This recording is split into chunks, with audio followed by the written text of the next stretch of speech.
O Anime Recaps Tagalog, mapapawaw ka sa ganda. Ang ating anime series ngayon ay pinamagatang Mob Psycho 100. Isang psychic consultant na nagngangalang Arataka Reigan ang kasalukuyang nakikipagnegosasyon sa kanyang kliyenteng si Hanako. Nais ng babae na palayasin ang isang espiritu mula sa kanyang building at sinisingil siya ni Reigan ng medyo may kamahalang presyo. Dahil doon ay nagreklamo ang jowa ni Hanako na si Taro at sinabihang scammer si Reigan. Pagdating sa lugar ay isang espiritu ang nagpakita sa kanila at labis na natakot ang magjowa. Hinagisa ni Reigan ng asin ang espiritu pero wala itong naging epekto dahil ordinaryong asin lamang ito na nabibili sa tindahan. Tinuruan sila ng espiritu na dapat ay purified salt ang gamitin para umubra. Pagkatapos ay nagpa siya si Arataka na tawagan ang kanyang lihim na sandata at ito ang kanyang estudyanteng si Mob at madaling natalo ang espiritu. Habang kumakain ng hapunan si Mob kasama ang kanyang pamilya ay biglang nabali ang kanyang kutsara, na siyang dahilan para pag-alitan siya ng ina. Kinabukasan naman ay pumasok si Mob sa paaralan kung saan nakita niya ang babaeng gusto niya na si Sabomi. Malakas na psychic si Mob pero mahina siya sa math subject at maging sa sports. Kinahapunan habang pauwi ay tinawagan siya ni Reigan para sabay nilang puntahan ang isang sikat na haunted tunnel. Matagal na umanong naipasara ang Honido Tunnel dahil marami ng tao ang nadisgrasya at namatay rito. Marami rin umano ang nagtangkang pumasok pero nabalita rito ay naiwan doon. Pumasok si Arataka ngunit mabilis ding tumakbo palabas sa tunnel at tinanong si Mob kung bakit hindi siya pumasok. Iyon ay dahil daw tiwala si Mob sa kakayahan ng kanyang master kahit sa kabila ng nararamdaman niyang isang malakas na presensya ng isang espiritu mula sa tunnel. Pagpasok nila ay nagkomento si Mob na nararamdaman niya ang presensya ng mga espiritu kaya sinabi sa kanya ni Arataka na harapin ang mahihina. Naglakad ng mabilis si Arataka paloob sa tunnel at nakabangga ng isang malaking espiritu na napagkamalan niyang isang wrestler ngunit ito pala ang boss ng biker gang. Inatake niya si Arataka ngunit prinotektahan siya ni Mob at gamit ng kamao ni Arataka na may hawak na asin ay sinuntok niya ito ngunit walang naramdaman si boss. Pagkatapos ay sinimulan ni Mob na tunawin si boss na humiling sa kanila na huminto at nagsasabing napilitan lamang silang umatake sa mga tao. Ipinaliwanag ni boss na mayroong 100 taong gulang na espiritu sa tunnel na responsable sa lahat ng pagkamatay. Hindi naniniwala si Arataka sa kanya ngunit naramdaman ni Mob na hindi nawala ang nakakatakot na aura at nagpa siya na pumasok pa sa tunnel. Agad naman siyang kinain ngunit gamit ang kanyang psychic powers ay tinalo niya ito mula sa loob. Bumalik si Mob kila Arataka at sinabing hindi naman ganoon kalakas ang sinasabi ni boss na masamang espiritu at nagpasalamat ang maliit na boss kay Mob. Iniabot ni Mob ang isang larawan kay boss at napaiyak ito nang makita niya ang kanyang mga kasamahan at lahat sila ay masayang makakapunta sa liwanag ng mapayapa. Tinanong ni Mob si Arataka kung bakit wala siyang ginawa sa tunnel at nabigla si Arataka na nagpaliwanag na sinabi niyang ibinibigay niya ang mahihinang espiritu sa kanya. Kinabukasan ay muling nakita ni Mob si Sabomi at saka nag-daydream na nagde-date sila. Samantala ay isang kliyente ang muling dinidiskartehan ni Reigan. Nananakit ang balikat nito kaya't ipinaliwanag ni Reigan na mayroon itong digital na sumpa mula sa isang one-click porn site. Sinimulan siyang i-massage ni Reigan hanggang sa makamit nito ang sarap at ginhawa. Dahil doon ay nasisiyahang nagbayad ang lalaki at nangakong babalik muli roon. Pagkatapos ay pinakain ni Reigan si Mob ng takoyaki kung saan ay muling naipamalas ni Mob ang kanyang psychic ability. Samantala, ang telepathy club na pinamumunuan ni Tomi ay nangangailangan ng panbagong miyembro at kung hindi sila makakahanap bago ang deadline ay mabubuwag ang kanilang club. Nahirapan silang maghanap at pinilit nila si Mob na sumali sa kanila dahil siya na lamang ang wala pang sinalihang club. Habang nagde-decide ay tinawagan ni Mob si Reigan para sabihin na malilate siya sa kanilang pagkikita dahil kinakausap pa siya ng telepathy club. Nagtalo sina Reigan at Tomi sa telepono at nagawang kumbinsihin ni Reigan si Mob na huwag sumali sa club. Nakiusap si Ma'am Eita kay Mob na siya na lamang natitira nilang pag-asa para sa club. Dahil doon ay pumayag si Mob na pag-iisipan niya muna ang kanyang membership. Nagtungo sina Reigan at Mob sa Haiso Girls Academy at naka-uniform sila ng pambabae para makapasok pero napansin ng mga gwardya na impostor si Reigan at tinawag na pervert. Nagawang makapasok ni Mob at kinatagpo ang kanilang mga kliyente sa rooftop. Ipinaliwanag ng mga ito ang mga nangyayaring supernatural phenomenon sa kanilang paaralan at sinimulan na rin nilang mag-spirit hunting. Sa kalaunan ay nakulong ni Mob ang espiritu sa gym at nagpa siya siyang sumali sa telepathy club ngunit bago niya punan ng form ay dumating si Vice President Hikaru para ipakita sa Body Improvement Club ang kanilang bagong club room. Gustong sumali ni Mob ngunit tinanong siya kung bakit gusto niyang sumali sa isang club na hindi siya interesado. Pagkatapos ng ilang pag-iisip ay napagtanto ni Mob na gusto niyang magtapat kay Sabomi at pagbutihin ang kanyang sarili. Hiniling niya na sumali sa Body Improvement Club at malugod nila siyang tinanggap na ikinagulat ng mga miyembro ng Telepathy Club. Nagsimula ang pagsasanay ni Mob sa Body Improvement Club ngunit si Mob ay nahuhuli at bumagsak. Ang Telepathy Club ay pinahintulutan na manatili sa silid dahil kailangan lang ito ng Body Improvement Club para mag-imbak ng kanilang mga kagamitan. Binuhat ni Musashi Goda si Mob sa club room at paggising niya ay ipinaliwanag niya na sumali siya sa club na iyon dahil gusto niyang pagbutihin ang kanyang sarili. Ipinakita ni Mob ang kanyang kapangyarihan at humiling si Tom na tulungan siya sa paghahanap ng mga may telepathy ngunit tumanggi si Mob. Pauwi na si Mob nang pinigilan siya ng isang babae at nagtanong kung bakit siya malungkot at sinabi sa kanya na maaari siyang maging sikat kung sasama siya sa kanya. Sumang-ayon si Mob at pumunta sa isang lihim na pagpupulong ng isang organisasyon na tinatawag na LOL. Dinala siya sa stage kung saan nakilala siya ng isang kaklase niyang si Ichi Mezato. Ang pinuno ng kulto na si Dimple ay nagpakita habang pinapatawa ang lahat at ipinapaliwanag na gusto niyang pasayahin ang lahat. Inutusan niya ang kanyang mga tauhan para lagyan ng mask si Mob at ang isa pang lalaki. Nagpakilala si Ichi na siya ay mula sa pahayagan ng Salt Middle School at iniisip niya na gumagamit sila ng ilang hypnosis upang mag-brainwash ng mga tao. Pinatanggal ni Dimple ang maskara ng lalaki at nagsimula siyang tumawa na nagpaisip kay Ichi kung paano ito nangyari. Gusto nang umalis ni Ichi pero hindi siya binitawan ni Dimple at nilagyan siya ng maskara na dahilan para mapangiti siya at matawa. Habang nakasuot din ng maskara si Mob, hindi ito nakakaapekto sa kanya at gusto na niyang umalis ngunit sinusubukang kumbinsihin ni Dimple na manatili. Hinamon siya ng milk drinking contest kasama ang tatlong matataas na leader ng LOL at kung sino ang unang tumawa ay talo. Tinanggap lamang ito ni Mob dahil mahilig siya sa gatas at tumawa ang tatlong pinuno na inakala ni Dimple na pinapatawa ni Mob ang mga ito. Pagkatapos ay hinamon niya si Mob ngunit may inilagay siya sa gatas kaya nailuwa ni Mob ang kanyang nainom at sinabi ni Dimple na tumawa siya ngunit tinanggihan ito ni Mob. Nainis si Mob na siyang dahilan ng paglabas ng psychic energy na nagpalaya sa lahat mula sa hypnosis ngunit nagawa ni Dimple na muling ibalik ito ng mabilis. Sinubukan ni Dimple na gamitin ang kanyang psychic powers kay Mob ngunit wala pa rin itong epekto. Ipinaliwanag ni Mob na kahit gusto niyang tumawa ay hindi niya magawa. Si Dimple ay tinutuya siya dahil wala siyang emosyon dahil dito hindi niya ma-enjoy ang pagtawa kasama ang mahal niya o pag-iyak kasama niya at forever alone na siya. Napagtanto niya na si Mob ay may psychic powers kaya nagpa siya si Dimple na patayin siya. Sa ginawa ni Dimple na pangungot siya sa kanya ay nasundot ang nasa kaloob-looban niyang emosyon at nakaramdam siya ng puot na naging sanhi upang umabot sa 100% ang kanyang power. Tumilapon ang mga taong pumipigil kay Mob at kasabay noon ang pagbabago ng aura ni Mob at naging mabagsik ang kanyang mga tingin. Pinakita ni Dimple ang kanyang totoong sarili at inatake si Mob ngunit walang epekto ang kanyang mga pag-atake kaya madali siyang natalo ni Mob. Kalaunan ay ipinaliwanag ni Mob kung ano ang nangyari kay Arataka at pinagsisisihan niyang napahinto niya ang isang buong grupo ng mga tao sa pagsasaya. Gayunpaman ipinaliwanag ni Arataka na si Mob lamang ang makakapagligtas sa kanila dahil sa pagiging hyperdense at hindi makatawa. Nagising si Mob sa sigaw ng kanyang ina na mahuhuli na siya sa kanyang klase at biglang may mahina at maliit na Dimple ang bumati sa kanya. Si Tenga at ang kanyang mga tauhan mula sa Salt Middle School ay humarap kay Tsuyoshi at sa kanyang mga tauhan mula sa Black Vinegar Middle School. Madali silang natalo ni Tenga ngunit tinawag nila si Teruki at pagkatapos ay madaling natalo si Tenga at ang kanyang mga tauhan. Binati ni Dimple si Mob na hinampas-hampas siya sa sahig para makita kung nananaginip ba siya ngunit napagtatanto na ito pala ang espiritu kahapon. Sinundan siya ni Dimple ng buong araw sa paaralan at dinala ni Mob si Dimple kay Arataka na ipinapaliwanag na siya ang kanyang master at tutulungan niya itong magpasya kung ano ang gagawin kay Dimple. Nakita ni Dimple na peke si Arataka ngunit nagpa siya na huwag sabihin kay Mob at dahil hindi makita ni Arataka si Dimple sinabi niya na gawin niya kung ano ang gusto niya. Nakipag-usap si Ichi kay Ritsu at ipinaliwanag kung ano ang nangyari kahapon kay Mob at gustong malaman ang tungkol sa kanyang psychic powers. Gayunpaman sinabi ni Ritsu na ang kapangyarihan ni Mob ay hindi isang sideshow at pagkatapos ay umalis. Nang maglaon sinubukan ni Ritsu na ibaluktot ang isang kutsara ngunit hindi niya ito magawa. Pumasok siya sa paaralan kasama si Mob at tinanong niya kung bakit hindi niya ginagamit ang kanyang kapangyarihan ng mas madalas. Ipinaliwanag ni Mob na hindi siya nakakakuha ng pagkakataon at may mga bagay na hindi niya makakamit sa kanyang mga kapangyarihan. Naiinis si Dimple at nang marinig na ang gusto lamang ni Mob ay magkaroon ng muscles at karunungan ay hindi na siya nakapagsalita. Lumapit si Tenga sa Body Improvement Club at hiniling sa kanila na tulungan silang labanan ng Black Vinegar Middle School ngunit tumanggi si Musashi Goda. Nakita ni Tenga si Mob at bumuo ng plano kaya nagpadala siya ng peking love letter kay Mob kahit na sinabi sa kanya ni Dimple na peke ito. Nagpadala din siya ng mensahe kay Tsuyoshi mula sa Black Vinegar na pumunta naman sa sinabing lugar at nakita nila si Mob at nagpasyang i-hostage siya.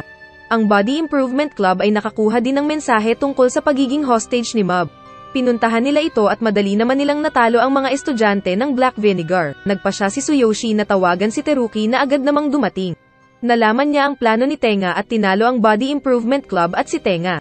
Napansin ni Teruki si Mob na gumamit ng psychic powers para kumalas sa lubad at sinabi kay Teruki na hindi niya dapat gamitin ang kanyang kapangyarihan para labanan ng ibang tao. Inata-atake ni Teruki si Mob pero wala itong naging epekto at tinangkapang makipagkamay ni Mob sa kanya para makipagkaibigan pero umatras si Teruki. Sinabi ni Mob kay Dimple na hindi siya lalaban gaya ng itinuro sa kanya ni Arataka Rigan na hindi dapat gamitin ng mga tao ang kanilang psychic powers sa iba. Tinanong ni Dimple si Teruki kung maaari ba niyang tawaging draw ito dahil walang pagnanais na lumaban si Mob at kung nagpatuloy siya ay masasaktan lang siya ngunit tumanggi si Teruki. Dahil walang pagpipilian ginamit ni Dimple ang natitira sa kanyang kapangyarihan at ginawa ito sa kanyang karaniwang anyo ngunit madaling binura siya ni Teruki. Si Dimple ay isang mabuting espiritu at mas mabuting tao kaysa kay Teruki at nagpasya si Teruki na lumaban gamit ang kanyang kapangyarihan at sinimulang hampasin si Mob sa lupa at sa gusali ng paaralan. Laban sa ibang tao. Ngunit ang lahat ng mga durog na bato at si Teruki ay lumipad sa ulap kung saan napagtanto niyang siya ay isang karaniwang tao lamang. Nagising si Mob at ang kanyang kalungkutan ay umabot na sa 100% at muli niyang itinayo ang buong gusali ng paaralan mula sa mga durog na bato. Nagising si Tsuyoshi Adano at ang iba pang mga estudyante ng Black Vinegar at pagkatapos na makita si Teruki ay tumakbo sila sa takot dahil ayaw din nilang matanggalan ng kanilang buhok. Ang Body Improvement Club ay nagising at hinanap si Mob kung ayos lang siya at napagtanto ni Teruki na siya ay ganap na talunan. Hinanap ni Mob si Dimple ngunit wala siyang makitang bakas niya at pag-uwi niya ay binigyan siya ni Ritsu ng tuwalya para matuyo ang sarili sa ulan. Si Ritsu ay nanonood ng TV at nakita ang footage ng mga durog na bato sa kalangitan at naaalala niya ang pangyayari na nawalan ng malay si Mob. Si Rigan ay nagsasagawa ng isang shuns kasama ang isang kliyente na nagngangalang Hatashi. Nagpapatuloy pa rin si Arataka sa wikang Hapon at tinanong ni Hatashi sa kanyang ama ang password ng kanyang safe. Dahil hindi iyon mahulaan ni Arataka at tinutukan siya ni Hiroshi ng kutsilyo at pinatumba niya ito at ipinaliwanag na ito ay pagtatanggol sa sarili. Tinanong ni Mob kung self-defense ba ang pag-ahit ng ulo ng isang tao paghuhubad sa kanya pagkawala ng kanyang mga kaibigan at pagsira sa kanyang paaralan. Sinabi ni Arataka na labis ito para sa self-defense pero wag niyang isipin ang mga negatibong bagay dahil marami pa din siyang natutulungan na ibang tao. Samantala ay hinahanap ni Tenga ang tumalo sa pinuno ng anino na si Teruki at gustong gawin itong pinuno ng anino nila ngunit tumanggi si Godan na sabihin sa kanya kung sino ang gumawa nito. Nakilala niya si Mob at humingi ng paumanhin para sa problemang naidulot niya sa kanya sa Black Vinegar Middle School. Nakita ni Ritsu ang kanilang engkwentro at naisip niya na si Tenga ay nambubuli kay Mob. Sa pulong ng Student Council iminungkahi niya na disiplinahin nila ang mga delinkwente at gumawa ng mapayapang paaralan at tinanggap ang kanyang ideya. Pag-uwi ni Ritsu ay nilapitan ni Kenji Mitsuura na napagkamalan siyang si Mob at inimbita sa Awakening Lab upang palakasin ang kanyang psychic powers. Kinabukasan pumunta si Ritsu sa Awakening Lab kung saan nakahanap siya ng 5 iba pang psychics. At nabigo siya sa kung gaano kaina at walang silbi ang kanilang mga kapangyarihan. Kinabukasan ay tinawagan si Ritsu ng Student Council at nagtanim ng recorder ng mga babae sa mesa ni Tenga na nagpapaliwanag na aalisin nila ang delinkwente. Samantala si Tenga ay kasama ni Musashi Godan na nagtangkang baguhin si Tenga at tinanggap niya ang hamon. Sa silid-aralan ay nagkakagulo ng may nangowa sa kanilang mga recorder at ipinaliwanag ni Shinji na titingnan nila ito. Pumasok si Tenga sa silid at nakita ni Ritsu ang mga bahagi ng mga recorder sa kanyang mesa. Sinubukan ni Tenga na tanggihan ito ngunit ang lahat ay nagsimulang tumawag sa kanya ng pervert. Dahil dito nawala ang record ni Tenga sa kanyang perpektong attendance. Sa Awakening Lab naalala ni Ritsu kung paano tumawa si Shinji nang makita ang mukha ni Tenga sa sitwasyong iyon. Naiinis siya sa sarili niya dahil sa ginawa niyang iyon at umalis habang sinasabing wala siyang psychic powers. Nakita ni Kenji ang katsarang inihagis ni Ritsu na baluktot at napagtanto na mayroon siyang psychic powers. Pagdating sa bahay nila ay nakita ni Ritsu si Dimple sa labas ng gate at nagtataka kung ano siya. Ang mga chismis na si White Tea Poison na natalo ang pinuno na si Teruki ay kumalat at ang mga lider ng gang mula sa iba't ibang paaralan ay nagpasya na kunin siya. Samantala nagulat si Ritsu nang makita si Dimple na nagpapaliwanag kung paano siya nakabalik. Ipinaliwanag ni Dimple na dahil nakikita na siya ni Ritsu mayroon siyang psychic powers at gusto niyang makipagtambal sa kanya para maging mas malakas siya kaysa kay Mob. Nagawa niyang linlangin at hinayaan siyang pumasok sa katawan ni Ritsu ngunit sa ganoong kahinaan hindi niya makontrol si Ritsu. Isang araw, ang ilan sa mga delinquent sa kanilang school ay tinangkang pagtulungan si Ritsu ngunit dahil sa tulong ni Dimple ay nagtagumpay si Ritsu na talunin sila gamit ang kanyang psychic powers. Nagpakita si Teruki na sinasabi na ipinaalala niya sa kanya ang kanyang dating sarili. Sa kagustuhang subukan ni Ritsu ang kanyang lakas nagpasya siya na labanan si Teruki ngunit sa isang iglap na pagtanto niyang mas mahina siya. Habang umiihip ang hangin ay hinawakan ni Teruki ang kanyang wig habang si Ritsu at Dimple ay nakakita ng pagkakataong makatakas. Sina Shinji at Ritsu ay patuloy na hinahabol si Tenga ngunit isang araw ang isang gang leader mula sa ibang paaralan ang nagpakita sa gate at inakay siya ni Ritsu at binugbog. Habang pauwi binugbog si Shinji ng iba't ibang miyembro ng gang na iniisip kung siya ay si White Tea Poison. Kinabukasan huminto rin si Shinji sa pag-aaral. Isang araw na palibutan si Ritsu ng maraming gang na nagtataka kung siya ba si White Tea Poison. Nakita sila ni Teruki at napagtanto na nagpapanggap si Ritsu bilang si Mob kaya hinanap niya ito. Isang lalaki ang nagmamasid at may balak na kunin si Ritsu ngunit nagpasya muna siyang panoorin ang laban. Hinarap ni Ritsu ang lahat ng miyembro ng gang at madali silang natalo at nang matapos niya ang mga ito nagpakita si Mob at tinanong si Ritsu kung ano ang kanyang ginawa. Gayunpaman habang nalaman niyang kapatid niya si Ritsu ay nagpasya si Teruki na umalis at huwag panoorin ang laban ng magkapatid. Hindi makapaniwala si Mob na natalo ni Ritsu ang lahat ng mga lalaking iyon at ipinsimulang pasalamatan ng gang si Mob sa pagligtas sa kanila ngunit nagpakita si Teruki at sinabihan silang lumayo dahil delikado pa rin na makasama si Mob. Nagising si Mob sa bahay ni Teruki na nagsabi sa kanya na ang taong iyon ay mula sa Klo, isang organisasyong sinimulan ng mga mapanganib na esper. Kumukuha sila ng mga batang esper at hinihikayat ang mga ito at gagawin silang sarili nilang mga sundalo.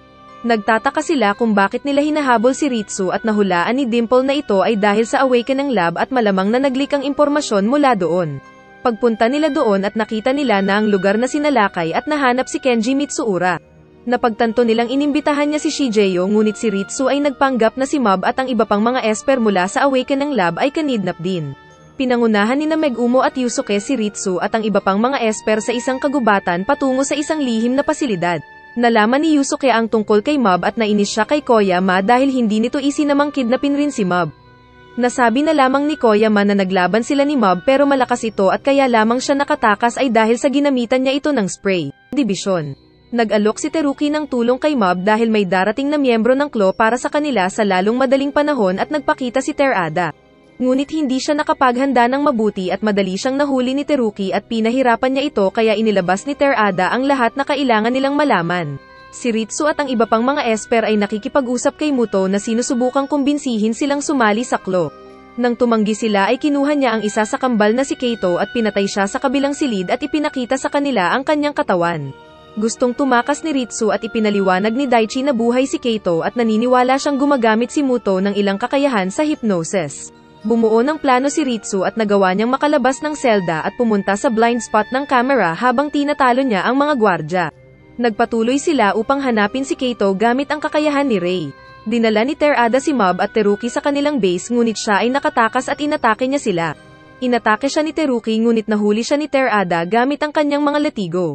Pagkatapos ay tinalo ni Mob si Terada gamit ang 2 puno at natalo siya. Sinabi ni Teruki na sa sandaling ituring ka ni Mob na isang kaaway ay patay ka na. Pinatumba nila ang 2 gwardya at kinuha ni Dimple ang katawan ng isa sa kanila. Ang upper echelon nalaman na mayroon mga nanghihimasok at humarap si Megumo kaya wala siyang oras at ginamit ang kanyang kapangyarihan at simulan siyang ibagsak sa mga pader hanggang siya ay matamba.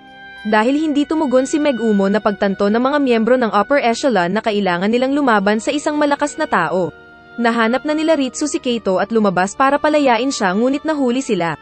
Nagpa siya ang isang lalaki na palayain sila at sinabing hindi sila magkakaroon ng pagkakataon na manalo laban sa mga psychic. Nagpa siya sina Teruki, Dimple at Mob na maghiwalay at napunta si Dimple sa isang kakaibang pinto at may mga lalaking lumabas dito at inaakala nilang isa siyang impostor. Sinubukan nilang labanan siya ngunit madali niyang natalo ang mga ito ngunit papasok na sana siya sa silid ng ipinaliwanag ng isa sa mga lalaki na ito ang silid ng paggising kung saan ginagamit nila ang sakit upang subukan at gisingin ang mga kapangyarihan sa isang tao. Lumitaw ang miyembro ng upper echelon na si Matsuo at sinabi na bihira siyang makakita ng multo na pumasok sa kanilang gusali at gusto niya ito para sa kanyang koleksyon. Binugbog ni Teruki ang ilang lalaki at hiniling sa isa sa kanila na dalhin si Ritsu at ang iba pa ngunit ipinaalam sa kanya na nakalabas sila at wala sa selda. Habang patuloy niyang hinahanap ang mga ito ay lumitaw si Miyagawa at nilamon ang lahat sa apoy at sinabing ipapakita niya sa kanya ang tunay na pyrokinesis. Ipinagtanggol ni Teruki ang kanyang sarili gamit ang kanyang barrier at iniisip ni Miyagawa na nanalo na siya dahil walang magawa si Teruki. Habang abala ito na sunugin siya ay lumitaw si Yusuke at habang ginugulo siya ay pinatumba ni Muraki si Teruki mula sa likuran. Pinatumba ni Ritsu ang ilang mahihinang ngunit lumitaw si Sho at nagpasya si Ritsu na kalabanin siya habang ang iba naman ay nakatakas. Samantala si Mob ay natagpuan ng mga manika ni Mukai ngunit habang sinisira ni Mob ang mga ito tinawag ni Mukai si Sechiya na nagsimulang makipaglaban sa kanya. Habang binubugbog niya ay nagsimulang umiyak si Mob dahil ayaw niyang makipag-away sa isang babae dahil sa sinabi ng kanyang master na ang pinakamalalaking talunan lang ang pumapatol sa mga babae. Sinabi ni Sechiya na siya ay isang mabuting ginoo ngunit nais na labanan siya ng pantay. Sa ibang lugar nakaharap ni Dimple si Matsuo na gumagamit ng mga espirito bilang mga alagang hayop. Naobserbahan ni Dimple na ang mga espirito ang nagsisilbing shield at panlaban ni Matsuo. Binalak niyang ilayo ang mga espirito mula kay Matsuo para matalo niya ito. Lumabas si Dimple sa sinapyang katawan at nagpanggap na tumakas palabas ng silid. Natrap ang mga ito sa pintuan. Sinamantala ni Dimple ang pagkakataon at bumalik siya sa katawang tao pero sa hindi niya inaasahan ay nagpakawalan ng mas maraming espirito si Matsuo na siya niyang ikinatalo.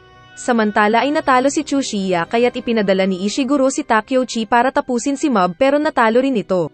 Nahanapan ni Mob si Ritsu na nakahandusay sa isang tabi at labis na napaiyak sa galit sa pag-aakalang patay na ito. Lumitaw si Muto sa kanyang likuran at tinangka pa siya nitong i-hypnotize pero natalo ito at na-stroke. Sunod na lumitaw si Sho at bumilib ito kay Mob dahil nakontra niya ang hipnotismo ni Muto. Dinala ni Sho sina Ritsu at Mob sa isang silid kung saan naroon din si Teruki at iba pang crew members. Dumating rin si Matsuo na tagumpay ring nahuli si Dimple na nakakulong sa isang banga, nakasama ang iba pang espirito. Isang panaginip ang naglalarawan kay Mob nang mawala siya sa kagubatan kasama ang kanyang kapatid at kung nagising siya at nakita sina Ritsu at Teruki at natutuwa siya na maayos si Ritsu. Sinabi ni Teruki na hindi sila maaaring gumamit ng kapangyarihan sa silid ngunit sigurado si Mob na may maiisip si Ritsu. Ang mga miyembro ng upper echelon ay nagpaplano ng gagawin kay Mob at sa iba pa bilang kanilang mga bagong miyembro. Samantala sinundan ni Arataka ang GPS ni Mob at nahanap ang gusaling kinaroroonan niya ngunit pinigilan siya ng mga gwardya dahil mukha siyang kainahinala. Dahil sa pagiging bossy niya ay sinabi niyang nandoon siya para makipag-usap sa kanyang nasasakupan. Inakala nilang siya ang pinuno ng 7th Division at siya ang amo ng claw kaya natakot sila at pinapasok si Regan sa gusali. Pagpasok sa gusali nakita niya ang mga bata na sinusubukang tumakas at pinagalitan ang mga gwardya dahil sa kanilang mga aksyon. Dinala nila siya sa grupo ni Mob at nagulat ang lahat nang malaman na ang boss ay ang master ni Mob. Sinabi niya sa kanila na palayain sila at nagsimulang maglakad palabas ngunit ang upper echelon ay nagpakita. Nang makita nila si Regan ay nagtataka sila kung sino siya at nagpakilala siya habang inaatake siya ni Ishiguro ngunit si Teruki ay lumikha ng isang barrier. Habang ang mga gwardya ay nasa hanay ng pag-atake at si Arataka ay ipinaalam sa kanila na umalis at iligtas ang kanilang sarili. Si Mob ay tumungo para labanan si Ishiguro ngunit binago ni Arataka si Ishiguro at naalala ni Mob na huwag gumamit ng kapangyarihan sa mga tao. Dahil walang pagpipilian nagpasya siyang labanan ang mga miyembro ng echelon at sinuntok si Muraki ngunit nag-backfire ang kanyang plano. Ang iba pang mga miyembro ay nakipag-away kay Ritsu at Teruki habang patuloy na sinasabi ni Arataka kay Mob na huwag lumaban sa kanila at tumakbo na lang. Habang sina Teruki at Ritsu ay nagsasabi sa kanya na siya lamang ang makakalaban sa kanila gamit ang kanyang buong kapangyarihan. Nasaksihan niya silang lahat na masaktan at ayaw niya silang mamatay kaya umabot sa 100% ang pamatay na hangarin ni Mob ngunit sinampal siya ni Arataka na nagpabalik sa kanyang katinoan. Naalala ni Mob kung paano niya nakilala si Arataka nang makita niya ang kanyang senyales at pumunta siya sa kanyang opisina na sinabing mayroon siyang psychic powers. Inakala ni Arataka na may gustong makipagbiruan sa kanya ngunit inimbitahan niya si Mob at ipinaliwanag na ang mga esper ay tulad ng mga ordinaryong tao at kailangan niyang maging mabuting tao. Habang nabitawan niya ang kanyang tasa ng tsaa ay nahuli ito ni Mob gamit ang kanyang psychic powers. Napagtanto ni Arataka na may kapangyarihan si Mob at iniimbitahan siyang magsimulang pumunta araw-araw upang ipakita sa kanya kung paano mag-exercise ng mga espiritu, na ang lahat ay tapos na. Sinabi ni Shinji kay Ritsu na nakipag-usap si Mob sa kanya at nagpasya siyang ibunyag na pinagbintangan niya si Tenga at ang iba pa. Sa pakikipag-usap nila kay Tenga ay sinabi niya na alam na niya ang lahat ngunit wala siyang pakialam dahil napagtanto niyang lahat ay galit sa kanya. Naghintay lang sila ng pagkakataon para mangyari ito sa kanya at pagkatapos ay ipinagpatuloy niya ang kanyang pagsasanay sa Macho Club kung saan kasali rin si Mob. Inalok ni Kenji si Teruki sa Awaken ng club para ito ang magsasanay sa mga baguhang espers. Bumisita si Dimple kay Arataka upang ipaalam sa kanya na si Mob ay bumagsak dahil sa pagod dahil sa kanyang pagsasanay sa Body Improvement Club at hindi siya makakarating sa trabaho. At dahil sa kakayahan ni Mob ay nakikita na niya si Dimple at pumayag itong tulungan siya ni Dimple. Bumalik si Sho sa 7th Division HQ upang hanapin ang kanyang telepono at ipinaliwanag na sinira ng mga esper na tagalabas ang 7th Division. Ipinaalam niya sa amo na kanyang ama na kailangan niyang bumalik sa Japan sa lalong madaling panahon dahil hindi na ang kanyang organisasyon ang pinakamalakas. Nakita ni Arataka na mayroong gantimpala para sa isang Tsuchinoko at tinawag niya si Mob. Nagtungo sila sa kagubatan na naghanap ng isa ngunit nakahanap siya ng mga matsutake na kabute at nagpa siya na kolektahin ang mga ito. Lumitaw ang isang malaking halimaw at natalo ito ni Mob na ginawa nitong isuka ang lahat ng mga kabute na kinain nito at lumiit.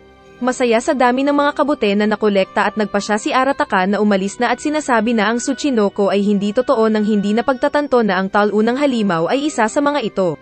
At natapos ang series. Kung nagustuhan mo ang video ay like na yan at follow mo na kami para sa more anime recaps Tagalog to come. Panoorin mo rin ang iba pa naming mga videos dahil lahat yan ay maganda.